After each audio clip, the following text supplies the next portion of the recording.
नमस्कार। आज हम कुरुवंश की कहानी में थोड़ा आगे बढ़ रहे हैं। महाराजा शांतनु के बाद क्या हुआ इस पर। जी।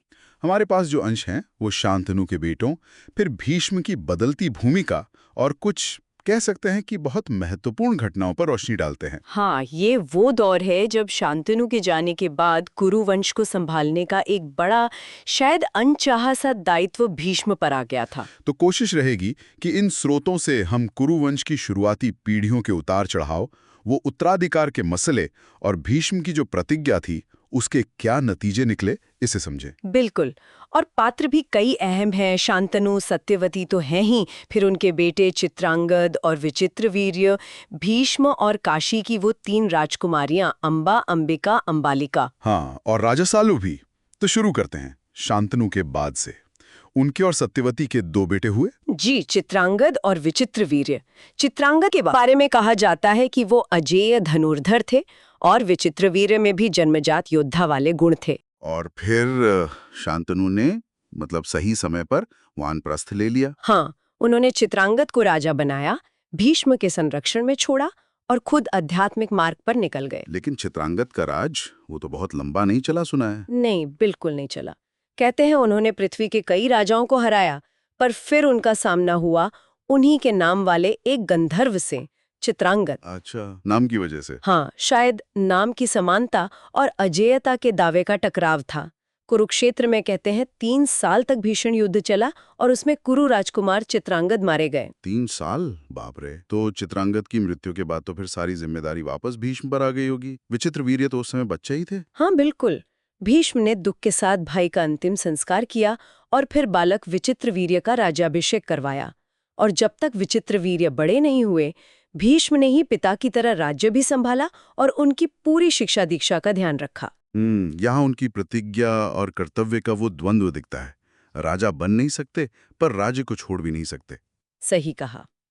फिर जब विचित्रवीर्य विवाह के योग्य हुए, तब काशी की राजकुमारियों के स्वयंवर की बात उठी। हाँ, और यहाँ भीष्म ने वो कदम उठाया जो बहुत चर्चित है। वो अकेले ही रथ लेकर वाराणसी पहुंच गए स्वयंवर में। जी, ये घटना बहुत दिलचस्प है। भरी सभा में पहुंचे और उन्होंने वहां विवाह के 8 प्रकारों का जिक्र किया और कहा कि क्षत्रियों के लिए बलपूर्वक कन्या हरण ही श्रेष्ठ है।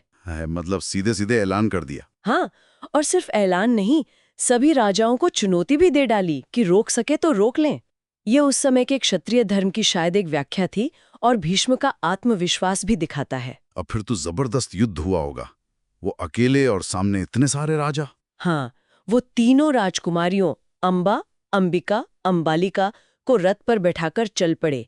पीछे से राजाओं ने हमला किया, तीरों की बारिश कर दी। फिर भीष्म ने कैसे सामना किया? कहते हैं उनका युद्ध कौशल अद्भुत था। उन्होंने तीरों को हवा में ही काटा, हर राजा को घायल किया, धनुष, ध्वजा, कवच, यहाँ तक कि सिर भी काट डाले। धनुष को ऐसे घुमाया जैसे कोई आग का चक्र हो। अकेले ही सबको हरा दिया। हाँ, विरोधी सेनाएं हार गई। हाँ, लेकिन कहानी यहाँ खत्म नहीं हुई। हस्तिनापुर लौटते हुए राजा शाल्व ने उन्हें चुनौती दी। ओह, एक और युद्ध? जी, शाल्व और भीष्म में भी भयंकर युद्ध हुआ। भीष्म ने वरुण अस्त्र, ऐन्द्र अस्त्र जैसे दिव्यास्त्रों का प्रयोग किया। शाल्व के सारथी, घोड़े सब मार दिए, हथियार तोड़ दिए। तो शाल्व को भी मार दिया? नहीं, यही बात ध्यान देने वाली है। शाल्व को बुरी तरह हराया पर उसका जीवन बख्श दिया। फिर वो विजय प्राप्त कर राजकुमारियों को हस्तिनापुर ले आए और विचित्रवीर्य को सौंप दिया। तो विवाह हुआ विचित्रवीर्य का, लेकिन अंबा के साथ कुछ हुआ था ना? हाँ, यही कहानी में एक और बड़ा मोड़ आया। विवाह की तैयारी हो रही थी कि अंबा ने भीष्म से अकेले में बात की। क्या कहा उन्होंने? उन्होंने कहा कि वो मन ही मन राजा शाल्व को अपना पति मान चुकी हैं।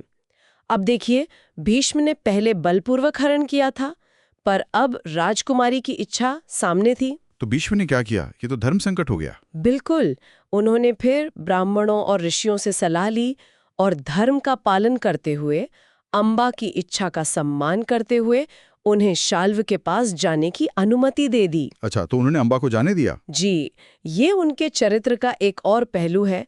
सिद्धांतों के प्रति कितनी निष्ठा थी। तो फिर अंबिका और अंबालिका का विवाह विचित्रवीर्य से हो गया? हाँ, उन दोनों का विवाह हुआ। विचित्रवीर्य ने उनके साथ 7 साल सुख से बिताए, पर कहते हैं युवावस्था में ही उन्हें क्षय रोग हो गया, मतलब टीबी। और उनकी मृत्यु हो गई। हाँ, वो निसंतान ही चल बसे। भीष्म के लिए ये एक और बहुत बड़ा झटका था। उन्होंने फिर से छोटे भाई का अंतिम संस्कार किया। मतलब इतने प्रयास, इतना कुछ करने के बाद भी वंश फिर से संकट में। चित्रांगद की अकाल मृत्यु, फिर विचित्रवीर्य की बीमारी और निःसंतान मृत्यु। हाँ, ये दिखाता है कि कैसे नियति कभी-कभी बड़े से बड़े पुरुषार्थ पर भी भारी पड़ जाती है। बिल्कुल। भीष्म ने अपनी प्रतिज्ञा निभाई, राज्य संभाला, भाई के लिए वधुएं लाए, पर अंत में वंश वहीं खड़ा था जहां से शुरू हुआ था, बल्कि ज्यादा संकट में। तो शांतनु के बाद कुरु वंश में ये उत्तराधिकार का संकट गहराता ही गया। भीष्म ने अपनी प्रतिज्ञा के चलते असाधारण कदम उठाए, पर नतीजा दुखद रहा। बिल्कुल, और ये घटनाएं हमें सोचने पर मजबूर करती हैं, जैसे क्या भीष्म द्वारा बलपूर्वक लाई गई राजकुमारियों से वंश का आगे न बढ़ पाना, क्या ये उनकी प्रतिज्ञा और उनके हस्तक्षेप के कुछ अनपेक्षित परिणाम थे?